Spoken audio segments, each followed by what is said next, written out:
किसान भाइयों नमस्कार। देखिए मैं विनोद कुमार सचान आपके सामने आज प्राकृतिक खेती जीवामृत को लेकर कुछ बात करना चाहता हूँ। अभी क्या है कि संसार में झूठ का बोलबाला है। जैसे फसलों को 16 पोषक तत्वों की जरूरत होती है, सरासर झूठ है। कैसे? फसलों को जीवांश की जरूरत होती है, ये सत्य है। उस जीवांश में 17 पोषक तत्व हैं। हम उसको नाइट्रोजन की जरूरत है, फास्फोरस की जरूरत है, पोटाश की जरूरत है, जिंक की जरूरत है, सल्फर की जरूरत है। ऐसा क्यों किया? लोगों ने ऐसा क्यों किया? क्योंकि इससे बिजनेस है। मैं कहता हूं फसलों को केवल कार्बन की जरूरत है। खेत में कार्बन बढ़ा दो, खेत में जीवाणु बढ़ा दो, जीवाणु कार्बन को खाएंगे, मरेंगे, फसलों का भोजन है। इतना सा साइंस है। जंगल में साइंस ऑटोमेटिक रन कर रही है। और जंगल में कहीं कोई, मैं को इसी से कहता हूं जंगल की वनस्पतियों की नाइट्रोजन की जरूरत नहीं है क्या? बोलो। तो वहां कौन देता है?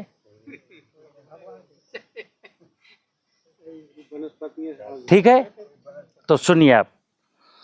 फिर किसी ने कहा कि बीमारियां लगेंगी फसलों में तो फंजीसाइड देने पड़ेंगे। ये झूठ है। बीमारियां लगेंगी क्यों? अगर मेरी सॉइल हेल्दी है तो बीमारियां लगेंगी क्यों? तो मुझे फंजीसाइड देने की क्या जरूरत है? जंगल में बीमारियां क्यों नहीं है? फिर बोले कि अरे कीड़ा खा जाएगा, इंसेक्टिसाइड डालना पड़ेगा। क्यों? ये झूठ है। किसी फसल में इंसेक्टिसाइड डालना पड़ेगा, झूठ है। अरे खेत के आसपास खूब वृक्ष होंगे, चिड़ियां होंगी तो इंसेक्ट आएंगे ही नहीं। आएंगे तो उसको वो चिड़ियां खा जाएंगी। बात समझ रहे हो ना? फसल को पानी की जरूरत है। क्यों जरूरत है पानी की? जंगल में पानी कौन लगा रहा है? और चलो जंगल की बात छोड़ दो, आज के 50 साल पहले फसलों में कहां पानी लगाया जाता था? कहां ट्यूबवेल था? तो सुनना, नेचुरल फार्मिंग, हमारे फोर फादर नेचुरल फार्मिंग करते थे। हमारे फोर फादर, हमारे पिताजी बाबा लोग क्या करते थे? प्राकृतिक खेती करते थे। उन्हें बहुत समझ थी किस खेत में क्या बोना है, क्या नहीं बोना है। जैसे किसी खेत में जवा बोया और जब फसल कटी तो देखा कि जौ कम हुआ, पिछले साल से कम हुआ, तो क्या करते थे? यार अब अगले साल इसमें जवा नहीं बोएंगे, अगले साल इसमें मसूर बोएंगे। उन्हें पता चल गया क्या कि जमीन की स्थिति ठीक नहीं है। उन्होंने फसल बदल दी। आज की तारीख में क्या हो रहा है? मोनोकल्चर शुरू हो गया। पश्चिम में तराई की बेल्ट में गन्ना ही बोएगा किसान, कुछ भी हो जाए। गेहूं खरीदेगा, दाल खरीदेगा, सब्जी खरीदेगा, चावल खरीदेगा, केवल गन्ना करेगा। ये आगरा, इटावा, फरोजाबाद में क्या करना है? कन्नौज में आलू ही बोएगा। बुंदेलखंड में क्या करेगा? पिसिया ही बोएगा। पानी नहीं है पता उसको, लेकिन गेहूं ही बोएगा। अप्रैल के आखिरी में आखिरी पानी गेहूं को नहीं मिल पाएगा, गेहूं का दाना सिकुड़ जाएगा, गेहूं का पैदावार घट जाएगी। फिर अप्रैल में कुएं सूख गए और प्रशासन से जिंदाबाद मुर्दाबाद। मेरे यहाँ ड्रिंकिंग वाटर का अभाव है। कौन लूच ले? कौन ड्रिंकिंग वाटर कहाँ गया था? तो अभी सब बहा दिए, वो लीच लिए साले को गेहूं में। ये अज्ञानता है, ठीक है ना? तो मैं आपके सामने कुछ तथ्य रखता हूं जो अंदर मैंने रखा। मैंने अंदर बोला कि 1 एकड़ जमीन में 4000 वर्ग मीटर है। 4000 वर्ग मीटर की अगर 6 इंच की मिट्टी में स्क्रैप कर लूं तो उसका वजन कितना है? 8000 कुंटल। अगर उस मिट्टी में 1% ये ह्यूमस हो, ये मेरे हाथ में क्या है? ह्यूमस कैसा होता है? ऐसा। जो पदार्थ काला हो गया तब ह्यूमस है। अगर हमारे 8,000 कुंटल मिट्टी में 1% ह्यूमस, मतलब 80 कुंटल अगर ह्यूमस हो, 1% हो गया। अभी कितना है, मिट्टी की जांच कराते हैं तो अभी ह्यूमस है 24 कुंटल, यानी अभी मिट्टी में 0.3% जीवांश कार्बन है, होना चाहिए 1%। 0.3% जीवांश कार्बन है। आप गेहूं बोते हो, यूरिया डीएपी डालते हो, 10 कुंटल 11 कुंटल से ज़्यादा गेहूं पैदा नहीं होता। अब जैसे विनोद कुमार चांद कहते हैं कि भाई रासायनिक खेती बंद करो, प्राकृतिक खेती शुरू करो, तो एक तबका है देश में जो कहता है अरे सचान साहब क्यों लोगों को बेवकूफ़ बनाते हो, उत्पादन गिर जाएगा, देश भूखों मर जाएंगे, देश भूखों मर जाएगा। हमने कहाँ से पढ़ के आए हो, साइंस जानते हो? जब 0.3% ऑर्गेनिक कार्बन है तब 10 कुंटल पैदावार हो रही है। और मैंने ये कहाँ कहा है कि फर्टिलाइजर बंद कर दो। फर्टिलाइजर बंद कर देंगे तो वास्तव में 10 कुंटल जो पैदावार हो रही वो पैदावार होगी 5 कुंटल, पैदावार गिर जाएगी। लेकिन मैं क्या कहता हूं, प्राकृतिक खेती का मतलब फर्टिलाइजर बंद करना नहीं है। प्राकृतिक खेती का मतलब है जमीन में जीवांश कार्बन की मात्रा को बढ़ाना। जब मैं जीवांश कार्बन की मात्रा को बढ़ा दूंगा तो उत्पादन कम नहीं होगा, उत्पादन बढ़ेगा। तो आज जीवांश कार्बन की मात्रा को बढ़ाने की तो कोई बात ही नहीं करता। मिट्टी की जांच कराओ, मिट्टी की जांच में पता चल गया कि जमीन हमारी बीमार है, लेकिन बीमारी का इलाज मत कराओ, रोज रोज मिट्टी की जांच करते रहो। ठीक है ना? चलिए मित्र, देखो दो चीजें हैं, हमें प्राकृतिक खेती करनी पड़ेगी, और नहीं करेंगे, केमिकल वाली खेती करेंगे तो बीमार होकर अस्पताल में जाना पड़ेगा। अभी हम लोगों के जीवन में तो ये है कि अभी हम अगर ये केमिकल की खेती करेंगे तो घर में, परिवार में सब बीमार होंगे और रोज डॉक्टर की शरण में जाते रहना। लेकिन हमारे मरने के बाद जो हमारी आने वाली नस्लें हैं, संतानें हैं, पीढ़ियां हैं, उनको ये केमिकल वाला भी भोजन नहीं मिलेगा। अभी हम लोगों को तो रासायनिक मिल भी रहा है। तब तक ये जमीन, जमीन के नीचे का पानी, जमीन के ऊपर की बायोडाइवर्सिटी इतनी भी खो चुकी होगी कि पैदावार ही नहीं होगी। तो हम लोग घुट घुट करके बच्चों को मरने के लिए, तड़पने के लिए यहाँ छोड़ जाएंगे लावारिस।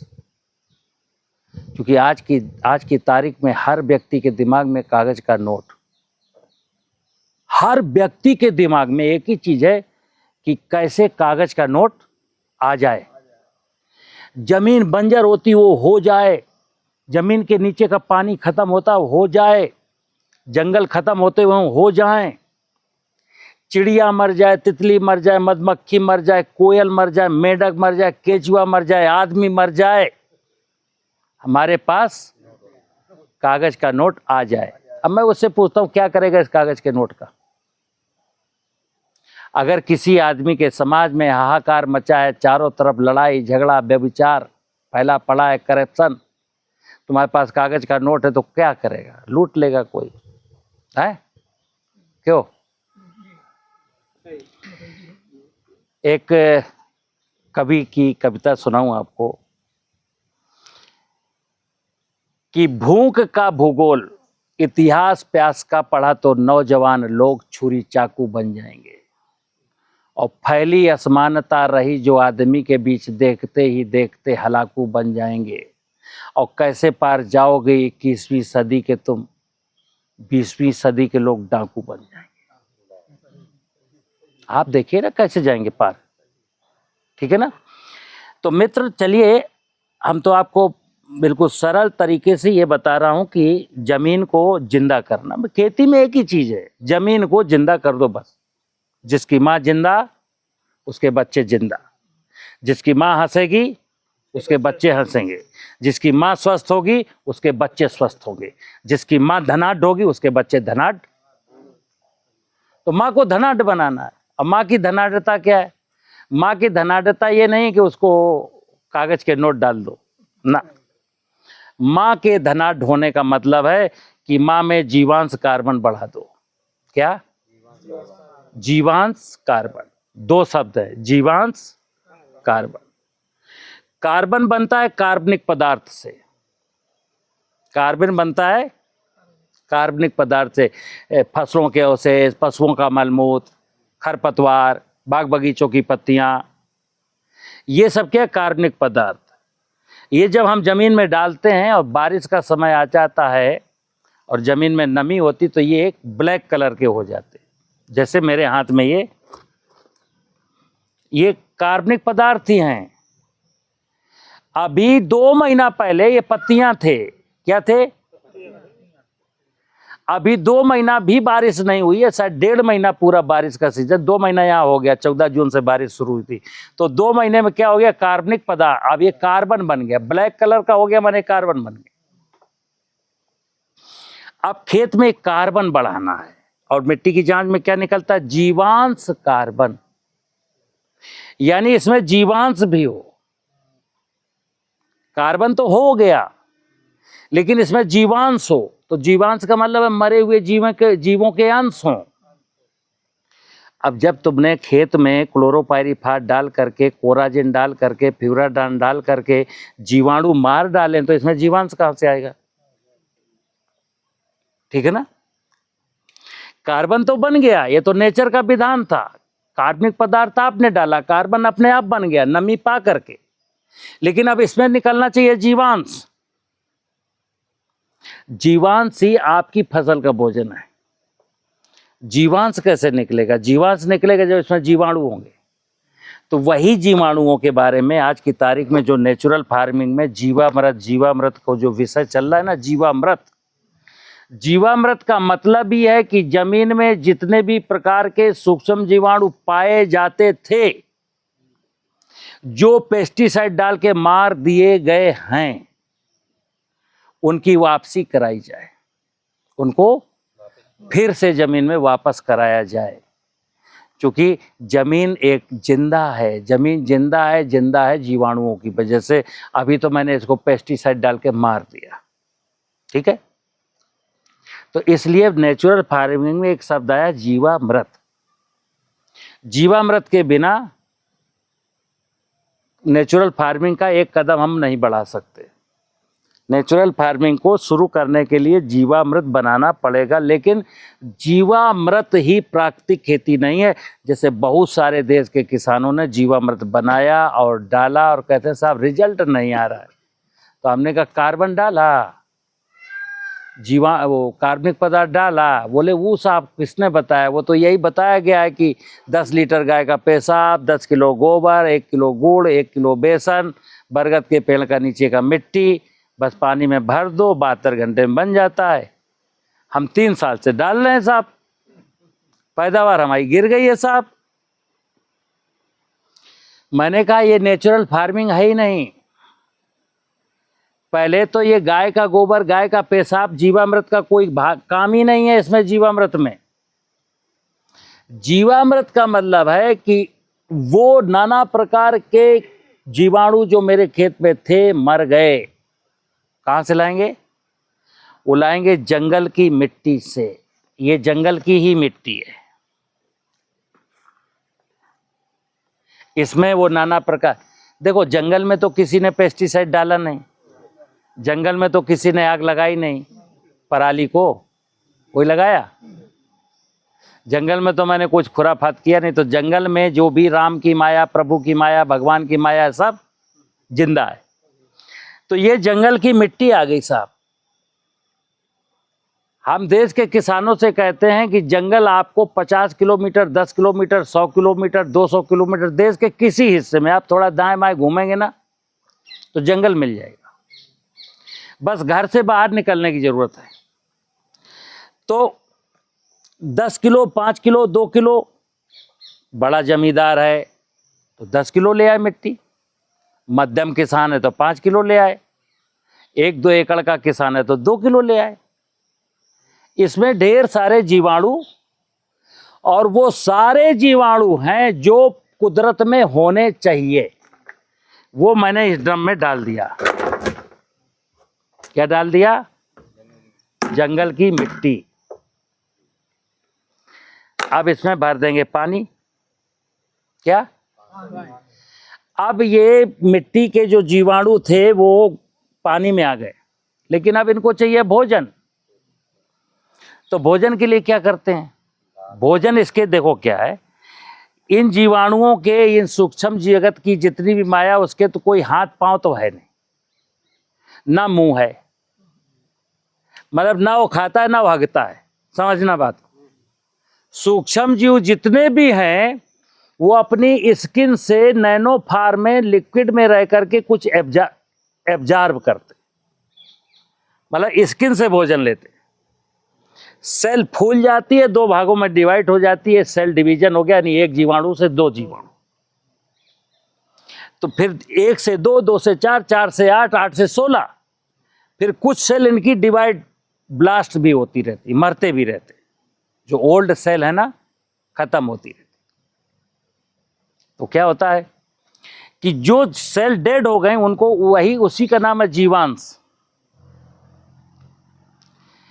अब इनको मल्टीप्लाई होने के लिए भोजन तो चाहिए ना।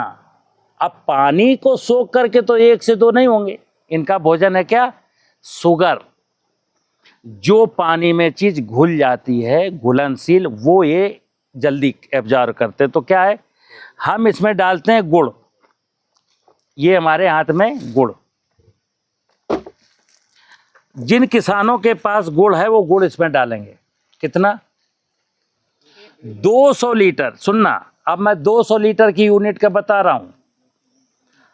अगर 200 लीटर कौन बनाएगा? जिसके पास 8, 9, 10 एकड़ जमीन होगा। 100 लीटर कौन बनाएगा? जिसके पास 4, 5 एकड़ जमीन होगा। 50 लीटर कौन बनाएगा? जिसके पास 1, 2, 3 एकड़ जमीन होगा। बात समझना, ये हर किसान को 200 लीटर नहीं बनाना। ये गुड़ जब इसको मैं पानी में डालूंगा तो क्या होगा? घुल जाएगा। जो चीज पानी में घुल जाएगी वो बैक्टीरिया का भोजन तुरंत का तुरंत है। ठीक है, हम इसमें गुड़ डाल सकते हैं। कितना डालेंगे? 28 किलो। अब सुनना, 200 लीटर अगर जीवामृत बनाएंगे, और 200 लीटर जीवामृत, क्योंकि ये जीवामृत 1 एकड़ में केवल 20 लीटर पड़ना है। 1 ड्रम जीवामृत बन गया ना तो 10 एकड़ जमीन के लिए जीवामृत हो गया। केवल एक ही बार डालना है। तो 10 एकड़ के लिए जीवामृत बनाएंगे तो क्या? 28 किलो गुड़ डालेंगे। डेली इसको हिलाएंगे। अगर गुड़ नहीं है तो हम ये चीनी डालेंगे। चीनी भी भोजन है इसका। गुड़ नहीं है, चीनी डालो। कोई व्यक्ति इस पर बहस ना करे कभी। जैसे कई लोग कहते हैं कि साहब हमारे पास चीनी तो केमिकल वाली है साहब, ऐसा लोग बोलते हैं चीनी में तो केमिकल होता है, साहब गुड़ डालें, हमारे पास जैविक गुड़ है। हमने कहा जैविक गुड़ क्या होता है? बोला है, हाँ सुनिए, आप इसमें गुड़ डालिए या चीनी डालिए, 28 किलो डालना, 28 किलो गुड़, 28 किलो चीनी। कोई गरीब किसान है वो नहीं बियर कर सकता, तो उसके लिए क्या है? 14 किलो आटा। ये क्या मेरे हाथ में? आटा। 14 किलो आटा, 14 किलो गुड़। अब किसी किसान ने पूछा साहब 28 किलो आटा डालने, तो ना, नहीं चलेगा। कारण कि ये जो आटे का पार्टिकल है ना, ये पानी में नहीं घुलता। घुलता है? ऊपर तैरेगा। खूब चलाओ तो नीचे बैठ जाएगा। चीनी तो घुल गई, गुड़ तो घुल गया, लेकिन आटा ना घुलेगा। ये आटा जब इस ड्रम में 30-35 दिन पड़ा रहेगा पानी के संपर्क में, और मिट्टी के जीवाणु हैं, तो 30-35 दिन में ये टूटना शुरू होगा। इसका जो पार्टिकल है वो जब तक नैनो फार्म में नहीं बदलेगा तब तक बैक्टीरिया का भोजन नहीं है। तो हमने आधी चीनी डाली, आधा आटा डाला, तो इनिशियल शुरू में बैक्टीरिया ने जो है ना गुड़ का या चीनी का सेवन किया, और 30-35 दिन बीते तब तक आटा भी खाने लायक हो गया। ठीक है ना? डेली डंडे से हिलाना है। अब आपने कहा कि क्लॉकवाइज घुमाएं कि एंटी क्लॉकवाइज घुमाएं। क्लॉक एंटी क्लॉक का कोई मतलब ही नहीं। इस पानी को मथना है, हिलाना है, पंजे से, जैसे भी कर सको। हिलाना इसलिए क्योंकि इसके जो माइक्रोब्स हैं वो पानी की ऑक्सीजन में, पानी में जो ऑक्सीजन घुली हुई है उससे ये ऑक्सीजन लेते हैं, और अगर नहीं हिलाएंगे तो बीच में पूरे ड्रम में बैक्टीरिया हैं, ऑक्सीजन की कमी होगी तो उनका मल्टीप्लिकेशन रेट कम हो जाएगा, उनका संवर्धन की गति कम हो जाएगी। इसलिए इसको पंजे से रोज हिला देना है ताकि पानी में ऑक्सीजन का लेवल बढ़ जाए। करीब करीब अगर आपने 28 किलो चीनी, 28 किलो गुड़ या 14-14 ऐसे डाल दिया और 5 किलो जंगल की मिट्टी थी, तो ये 55 दिन 60 दिन में लगभग बन जाएगा। अब ये फार्मूला बिल्कुल पक्का नहीं है, ये डिपेंड करेगा कि कौन व्यक्ति को कैसे जंगल की मिट्टी मिली। मान लो मिट्टी बहुत रिच थी तो 40 दिन में बन जाएगा, मिट्टी में उतनी संख्या में माइक्रोब्स नहीं थे तो 55 दिन लग जाएगा, मिट्टी में माइक्रोब्स की और कमी थी, हो सकता है 70 दिन लग जाए। तो इसका कोई फार्मूला नहीं है। अब आप जैसे आए हो तो आप तो मेरे यहाँ से बना बनाया कल्चर ले जाओगे, तो मिट्टी नहीं खोजनी, आप तो सीधे हमारा कल्चर, बना बनाया जीवाणुओं का कल्चर ले जाओगे, वो डाल दोगे। कितना? यहाँ मैं 5 लीटर 2 लीटर ही देता हूँ, तो आपको 2-2 लीटर ले जाना है। 2 लीटर ड्रम में डालेंगे, पानी कितना डालेंगे? किसी को 50 लीटर बनाना होगा, किसी को 100, किसी को 200। तो सुनना, जो 50 लीटर बनाएगा उसका तो ये जीवामृत जो है 35 दिन में बन जाएगा, जो 100 लीटर बनाएगा उसका 55 दिन लगेगा, और जो 200 लीटर बनाएगा उसको 70 दिन लगेगा। कैसे? क्योंकि जामन की क्वांटिटी सब ने बराबर डाली। जामन जीवामृत, जामन 2-2 लीटर है सबका, और मात्राएं अलग अलग है, किसी का 50, किसी का 100, किसी का 200, तो टाइम लगेगा ना। तो 50 लीटर वाले का पहले बनेगा, 100 लीटर वाले का थोड़ा देर में बनेगा, और 200 लीटर वाले का थोड़ा और टाइम लगेगा। ठीक है? ये काम क्या करता है, ये डालना क्यों जरूरी है? देखिए, आप, मैंने अंदर क्लास में कहा कि आपको फसलों के अवशेष पे आग नहीं लगानी, गोबर गाय का भैंस का को खेत में डालना है। तो ये क्या था? कार्बनिक पदार्थ, ये पड़ा रहेगा। बारिश के सीजन में ही ये कार्बन बनेगा, ध्यान रखना। जैसे आपने मार्च के महीने में एक जगह, मार्च के महीने में जरा यहाँ भूसा रख दो, तो मार्च, अप्रैल, मई, जून, जब तक पानी नहीं बरसता भूसा ही जैसा रहेगा।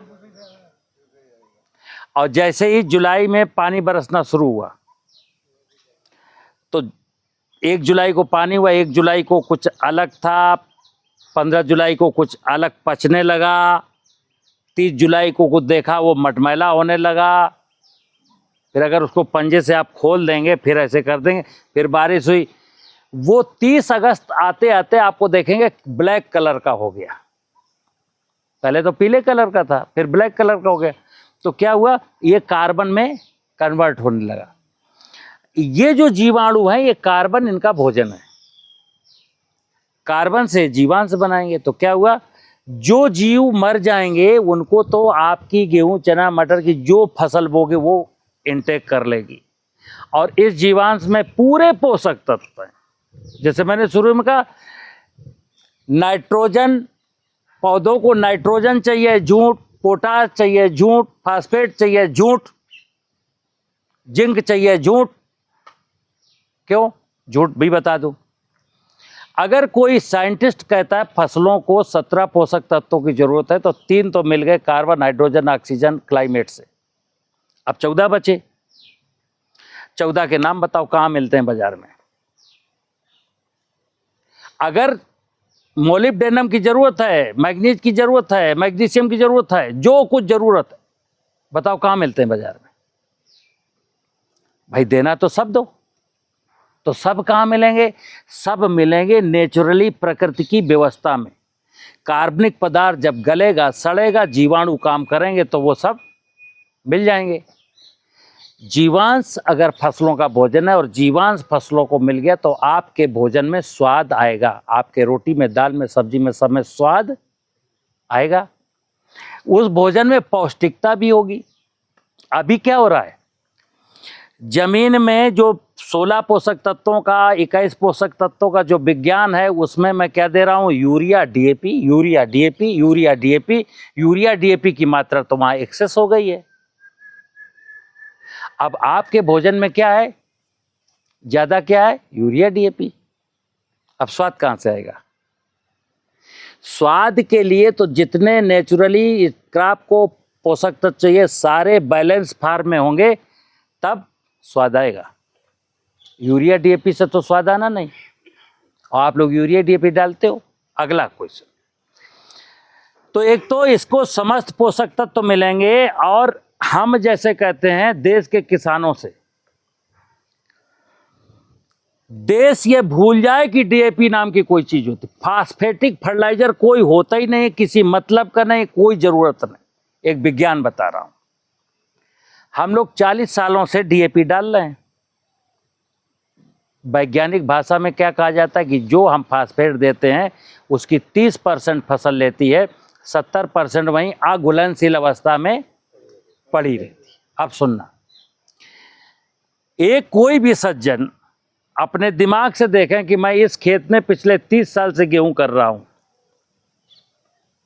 केवल गेहूं करता हूं, गेहूं में मैं 1 बोरी डीएपी 1 एकड़ में देता हूं। 30 साल से कितना बोरी डीएपी दिया? 30 बोरी। 30 बोरी का मतलब 15 कुंटल। 15 कुंटल में 30% मात्रा फसलों ने यूज किया है 30 साल में। 30% तो कितना हुआ, मैं मान लेता हूं मोटा मोटा 15 कुंटल में 5 कुंटल। 10 कुंटल अभी पड़ी है अघुलनशील अवस्था में। धरती में जो सूक्ष्म जीव हैं उस फास्फेट को, अघुलनशील फास्फेट को धीरे धीरे घुलनशील ये बनाएंगे। 30 साल तक दिया है ना, 60 साल तक मत देना। गारंटी विनोद कुमार चचान लेते हैं कि जीवामृत की सही डोज अगर बना दी, सही विधि से डाल दिया, फसल की बुआई के 15 दिन पहले अगर जीवामृत खेत में डाल दिया, देश के किसी भी किसान को अब डीएपी खरीदने की जरूरत नहीं है। लेकिन हाँ, डीएपी के साथ नाइट्रोजन भी है। नाइट्रोजन तो फिक्स होती नहीं है।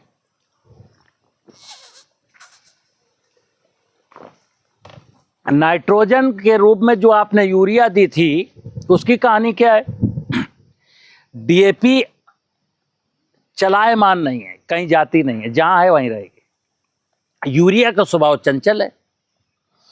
अगर खेत में पानी भर गया और पानी भरा हुआ नीचे जमीन के जा रहा सीपेज होके, तो जो यूरिया पानी में घुल गई वो सीपेज होकर के कुछ नीचे चली जाएगी, इसी दरमियान कुछ फसल ले लेगी, और जब भी खेत सूखेगा और अभी यूरिया बच गई तो हवा में उड़ जाएगी। इसलिए नाइट्रोजन तो देखो देना पड़ेगा। किसी भी फसल में फास्फेट, पोटाश, जिंक सब डंके की चोट पर बंद कर दो, मेरी गारंटी। लेकिन हाँ, उस फास्फेट में जो नाइट्रोजन गई 18%, उसका कैलकुलेशन कर लो। फिर जो यूरिया के रूप में दी उसका कैलकुलेशन कर लो। ये नाइट्रोजन अभी आपको देनी है, कारण नाइट्रोजन जमीन में नहीं है। नाइट्रोजन जमीन में केवल उतनी है जो कार्बन है ना, 0.3%। जैसे अंदर बताया ना कि 1 एकड़ में 1% अगर जीवांश कार्बन है तो 80 कुंटल होना चाहिए, लेकिन अभी मिट्टी की जांच कराया तो 0.3% है, तो 24 कुंटल है। अब 24 कुंटल कार्बन में से अगर जीवाणु है खेत में, अगर जीवाणु है तो 2 कुंटल 40 किलो एनर्जी निकलेगी। CN रेशियो पढ़े हो ना, 10:1। लेकिन अगर जीवाणु है ही नहीं तो उस 24 कुंटल में से एक दाना एनर्जी नहीं निकलेगी, क्योंकि एनर्जी कार्बन में से निकालने वाले ये जीवाणु ही हैं।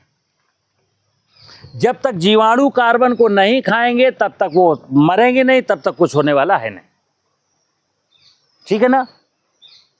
तो नाइट्रोजन देनी है, ध्यान रखना, क्योंकि किसी भी वनस्पति को, कोई भी वनस्पति 5% तो जमीन से लेती, 95% एटमॉस्फेयर से फोटोसिंथेसिस करके कार्बोहाइड्रेट बनाती है। अब वो जमीन में नाइट्रोजन है नहीं, फास्फेट वाला तो खेल हो गया, इन्होंने सोल्यूबल बना दिया। नाइट्रोजन नहीं देंगे तो पौधे की ग्रोथ अच्छी नहीं होगी, तो पत्तियों का एरिया, लीफ एरिया कम हो जाएगा। तो जितना ही लीफ एरिया कम होगा उतना ही फोटोसिंथेसिस कम हो जाएगा, तो आपको उत्पादन घट जाएगा। ध्यान रखना। कब तक करना है? अंदर मैंने बताया 3 साल, 4 साल, 5 साल। अगर मैं कार्बनिक पदार्थ ऐड करता रहा जमीन में तो किसी को 3 साल, किसी को 4 साल, किसी को 5 साल में जीवांश कार्बन कितना हो जाएगा? 1%। जिस दिन जीवांश कार्बन 0.6 हो जाएगा तो आप समझ लीजिए कि यूरिया की जरूरत खत्म। और जिस दिन 1% हो जाएगा तो कहे नहीं क्या, बम्पर क्रॉप करना आपको है। फसल अवशेष में आग नहीं लगाना, पशुओं का मलबूत बेचना नहीं, फेंकना नहीं। आजकल गवर्नमेंट क्या करती है, इंडस्ट्री में ये सब बिकने लगा है, बिक रहा है ना, भट्ठे में है, बंडल बना दो पराली के, बिक जाता है 100 रुपया कुंटल। लालच दिया ना किसानों को, अरे 40 कुंटल है, हाँ 4000 रुपया ये रखो, हमें लाओ। किसान ने भी सोचा चलो लकड़ियाँ खेलने के लिए, दारू पीने के लिए, पुड़िया खाने के लिए कुछ तो व्यवस्था हो गई। आपने अपनी व्यवस्था तो देख ली मित्र, जमीन की व्यवस्था कौन देखेगा? धरती माता की व्यवस्था के प्रति ना किसान जागरूक है, ना एग्रीकल्चर के लोग जागरूक है, ना नीतियां जागरूक हैं। खाना उसी से है, पीना उसी से है, जीवन उसी से है, लेकिन माँ के बारे में किसी की चिंता नहीं है। और माँ को चाहिए क्या? माँ को चाहिए केवल ये जीवाणु और कार्बन। फिर माँ ने कहा हमारे पास अगर जीवांश कार्बन 1% हो गया तो गारंटी देती हूं कि किसी भी केमिकल फर्टिलाइजर की जरूरत नहीं है, पैदावार बम्पर मिलेगी। तुम्हारी फसल में कोई फसल ले लेना, कोई बीमारी लगेगी ही नहीं। और अगर आपने खेत की मेड़ों पर पेड़ लगा दिए तो भगवान कसम कोई कीड़ा भी नहीं लगेगा। लेकिन अभी खरपतवार लगेंगे। खरपतवारों के बारे में क्या कहना है? हम अक्सर कहते हैं मित्र, समझना, ये धरती में हम अपने लिए उगाते हैं। धरती किसकी माँ है? मनुष्य की है कि नहीं? भैंसिया की माँ नहीं है, बकरिया की माँ नहीं है। तो सुनना, इंसान अपने लिए खेती करता है, चींटी के लिए, चीता के लिए, गिलहरी के लिए, चिड़िया के लिए, खरगोश के लिए, हिरन के लिए, सांप के लिए, बिच्छू के लिए। आप कुछ बोए हो कभी? इनके लिए खेती कौन करेगा? तो इनके लिए माँ खेती करती है, इनके लिए माँ खुद खेती करती है। और देख लेना माँ की सुंदरता, माँ की खूबसूरती, माँ की ताकत। आप अपने लिए गेहूं बोगे तो जमेगा, गेहूं नहीं बोगे तो गेहूं नहीं होगा खेत में। लेकिन माँ और सबके लिए खुद बोएगी, खुद बोती है, नाना प्रकार की घासें बोती है। हमको क्या करना है? अब वैज्ञानिकों ने कहा कि खरपतवार नहीं मारोगे तो देख लेना। बाबूजी क्या करें? बोले वो डाल दो। हम खरपतवार को दवा लेके मार रहे हैं मित्र। मैं फिर बता दूं कि सनातनी देश के सनातनी लोग जो अपने आप को कहते हैं मैं सनातनी हूं, मैं शिव का भक्त हूं, 9 दिन दुर्गा की पूजा करता हूं, ये सारे के सारे लोग इतने चरम के अज्ञानी हैं। मतलब इनकी अज्ञानता की पराकाष्ठा देखिए कि जिस माँ दुर्गा की पूजा करते हैं 9 दिन, ये वनस्पतियां माँ दुर्गा की ही तो रूप हैं। पढ़ लेना चंद्र घंटा कौन है, 9 दुर्गा के 9 रूप पढ़ना, 9 वनस्पतियां हैं, 9 नहीं है मित्र, जो 20 लाख प्रकार की वनस्पतियां सब दुर्गा का रूप है। तो दुर्गा जी को तो आप मारेंगे पेस्टिसाइड डाल करके, और फिर मिट्टी की दुर्गा बना करके 9 दिन तो आप नाटक कर रहे हैं और दुर्गा को बेवकूफ समझ रहे हैं। शिव की सेना धरती, सूक्ष्म जीवाणु, सांप, बिच्छू, चींटी, चींटा किसके गण है? शिव के गण है। उनको तो मारेंगे इंसेक्टिसाइड डाल करके, और फिर लोटे में जल लेके चल देंगे शिव भगवान को चढ़ाने।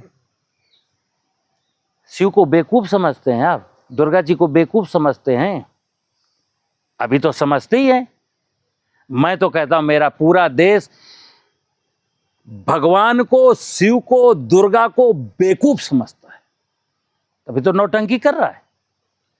वास्तविकता, उनके वास्तविक स्वरूप की पूजा न करके, उनके वास्तविक स्वरूप को संरक्षित न करके, उसके वास्तविक स्वरूप को मैं मार डालने का प्रयास करता हूं, फिर नाटक करता हूं, तभी तो झाइयां उड़ी हुई हैं चेहरे की। कोई हंसता हुआ चेहरा है क्या? आप किसान हो मित्र, मैं कहता हूं देश के किसानों को अपने दिमाग से काम लेना है, अपने श्रम से खेती करनी है। नए लोग आपके घरों में घुस गए हैं, इतना अंदर तक घुस गए हैं, सब कुछ तो छीन चुके हैं। धरती की फर्टिलिटी आपकी छिन गई, धरती के नीचे का पानी आपका लुट गया, जमीन के ऊपर के महुआ के, पीपल के, बरगद के पेड़ आपके कट गए, केचुआ आपका मर गया, मेंढक आपका मर गया, तितली आपकी मर गई, बैंक का कर्जा आपके ऊपर चढ़ गया, बीमारियां आपके घर में आ गईं। अब और क्या देखना है? तो विनोद कुमार सचान जो कहते हैं ना, इसलिए मैं अकेले बकबक करने से कुछ नहीं होगा। ये देश के जितने भी किसान हमको सुनते हैं, सबको अपने मुंह से बकबक करना पड़ेगा, और अन्यथा कुछ नहीं होगा। ऐसे ही लाचारी का मेरे कार्यक्रम है, किसान की उन्नति, किसान बनेगा धनाढ़, किसान होगा ये जाए, किसान की बनेगी आय 2 गुनी होगी कैसे? मैं क्लियर कट कहता हूं, जब तक प्रकृति की आय, धरती माता की आय को नहीं बढ़ाएंगे, तब तक हमारी आय 2 गुनी। जीवांश कार्बन 0.3 है, जिस दिन 0.6 हो जाएगा मेरी आमदनी 2 गुनी हो जाएगी, और जिस दिन 1% होगा मेरी आमदनी 4 गुनी हो जाएगी। तो 4 गुनी करने के लिए काम तो करना पड़ेगा। तो जीवामृत एक बहुत जरूरी विषय है, लेकिन जीवामृत के साथ कार्बनिक पदार्थ जरूरी विषय है, फिर जीवामृत के साथ खेत की मेड़ जरूरी विषय है, क्योंकि कार्बनिक पदार्थ अगर डाला है खेत की मेड़ पर नहीं है, पानी बह जाता है, तो मैंने कहा ये कार्बनिक पदार्थ जब कार्बन में कन्वर्ट नहीं होगा तो सूक्ष्म जीवाणु नहीं खा पाएगा। इसलिए मेड़ जरूरी है, खेत की मेड़ पर पेड़ जरूरी है। खेत की मेड़ जरूरी है ताकि वर्षा का पानी खेत में रुक सके, खेत की मेड़ पर पेड़ जरूरी हैं ताकि ये जीवाणु रोज रोज न डालने पड़े, क्योंकि गर्मियों में मर जाएंगे। आपने जिस खेत में डाला है, खेत बिल्कुल नेकेड है, कोई पेड़ नहीं है, तो अप्रैल मई जून की गर्मी से मर जाएंगे। इसलिए पेड़ लगाना जरूरी है। खेत की मेड़ हो, मेड़ पर पेड़ हो, जितना भी कचरा है वो सब खेत में हो। हम आगे से कोई पेस्टिसाइड ना डालें, बंद कर दो। कारण क्या है? जो बोएंगे वो हमको काटना पड़ेगा। अभी मैं टमाटर बोया, टमाटर के साथ क्या बोया? यूरिया बोया, डीएपी बोया, सल्फर बोया, जिंक बोया, फिर क्या बोया? कोराजिन बोया, थिमेटेंजी बोया, फंजीसाइड बोया, खरपतवार मारने की दवाएं बोई, फिर टमाटर खाऊंगा, क्या मिलेगा हमको? जो भगवान को चढ़ा के आए थे सब चीजें लौटाएगा भगवान। भगवान का सीधा सिद्धांत है, बेटा जो बोगे वो काटना, जैसा करोगे वैसा भरना। कर्मों का फल मीठा होता है। किसका? कर्मों का फल, कर्मों का फल मीठा होता है और कुकर्मों का फल बुरा होता है। तो अभी तो हम कुकर्म ही कर रहे हैं। अभी तो हम सारे लोग, पढ़े लिखे अनपढ़ किसान जो कोई भी है, सारे के सारे लोग भगवान की व्यवस्था के साथ कुकर्म कर रहे हैं। भगवान और भगवान की व्यवस्था को कंसीडर करो, वही माई बाप है, वही बचाएगा, और दुनिया में आपको कोई बचाने वाला। बीमारियों से कौन बचा पाएगा? डॉक्टर बचाएगा कैंसर से? बोलो। किडनी फेल हो गई, डॉक्टर बचाएगा? एक धंधा और है क्या, किडनी ट्रांसप्लांट कर सकते हैं। तो बोले कोई घर में डोनेट करेगा, तो घर में तो कोई डोनेट नहीं कर रहा। तो सुनना, पाप बता रहा हूं जो जानबूझ के हो रहा है देश में। तो बड़का आदमी है, थोड़ा पैसे वैसे वाला है, तो किसी ने, परिजन ने कह दिया कि डॉक्टर साहब आप किडनी बदल दो। बोले 70 लाख लगेंगे। फिर बोले बदल दो। अब सुनना भाई, तेरे घर का कोई दे नहीं रहा और डॉक्टर कह रहा मैं बदल दूंगा, तो एक विचार आना चाहिए, किडनी कहां से लाएगा? ये किडनी कहां से आ रही? मित्र, हजारों लाखों बच्चे हर साल किडनैप होते हैं, गरीबों के घर के होते हैं, क्योंकि वो बेचारा 1-2 बार थाने में चक्कर लगाता है, फिर बैठ जाता है, फिर वहीं कहीं बंद होते हैं, और फिर वही बच्चा ब्लड ग्रुप मिला करके, एक बार एक किडनी आई, जो लाया बच्चा 50 लाख उसको मिल गए। अभी बच्चा फिर जिंदा है, जब एक बार और किडनी निकल जाएगी तो बच्चा को बोटी बोटी काट के गटर में फेंक देंगे। हो रहा है। अब जिसने किडनी अपनी बदलवाई है 70 लाख दे करके, वो आदमी है कि पैजामा? जिसने भी बदलवाई वो देश में नेता हो, आईएएस हो, कितना भी बड़ा व्यक्ति हो, वो आदमी है कि राक्षस? अब ये राक्षस पने का आदमी काम करेगा, फिर कहेगा ओम जय जगदीश हरे तेरा तुझको अर्पण क्या लागे मेरा। चूतिया समझते हो जगदीश को? तो कुकर्म नहीं करने।